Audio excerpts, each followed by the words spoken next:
Past midnight, on a deserted industrial road where even the streetlights flickered like they were struggling to stay alive, Sami was driving home after a long shift. The night felt unusually still, too still. The kind of silence that makes even the sound of your own breathing feel loud. As Sami took a slow curve, his headlights revealed something strange ahead. A massive multi-axle truck parked diagonally across one full lane, its hazard lights blinking rhythmically in the darkness. Blink, blink, blink. Each flash cut through the night like a warning no one could hear. Sami slowed down instinctively. At first glance, it looked like a breakdown.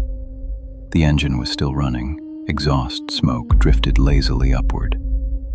Most drivers would stop to help in such situations. Sami was the same. With concern in his chest, he stepped out of his car and cautiously approached the vehicle. His footsteps echoed unnaturally on the cold concrete, as if the entire road had turned into a hollow chamber. When he reached the cabin window, he leaned forward to look inside, expecting to see a driver in distress, or at least someone calling for help.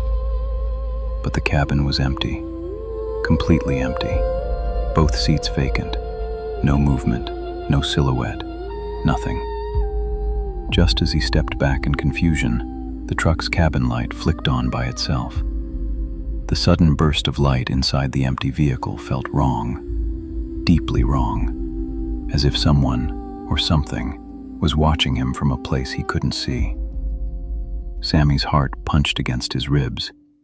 He took another step back, then another, his instincts warning him that something about this scene was not human, or at least not safe.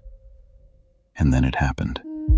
From behind the truck, two men suddenly burst into view, charging straight toward him with terrifying speed. In the half-light, their faces weren't fully visible, but their intentions were unmistakable. Each held a long metal rod, gripping it like a weapon. Their silhouettes grew larger with every step as they sprinted toward him, their boots pounding the ground viciously. Sami froze for a split second, stunned by the realization that the truck wasn't a breakdown at all. It was bait. Survival kicked in. He spun around and dashed toward his car, adrenaline exploding through his body. The attackers were close, too close. He could hear their heavy breaths behind him.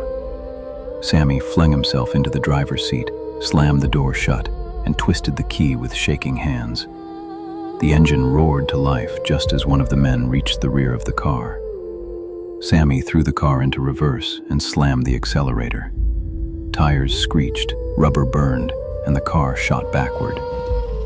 A loud smack hit the rear window. A palm print smeared across the glass from one of the attackers trying to grab him. Sami swung the car back onto the open lane and sped away, the two silhouettes shrinking in his mirrors until the darkness swallowed them completely. His heart was beating so hard it felt like the entire car was shaking with it. He didn't slow down for several kilometers. Only when he reached a safer, well-lit area did he finally pull over and try to steady his breathing. His hands trembled on the steering wheel as the truth settled into his chest like ice. That truck wasn't abandoned. It wasn't a breakdown. It was a trap, set deliberately to make a good Samaritan stop. The next morning, when Sami contacted the police, his suspicion was confirmed. That industrial road had seen multiple ambush attempts. Criminals would park a vehicle diagonally, turn on the hazard lights, keep the engine running, and hide behind it. They waited for someone to approach, someone kind enough to stop, someone unaware that the blinking hazard wasn't a signal for help. It was a lure.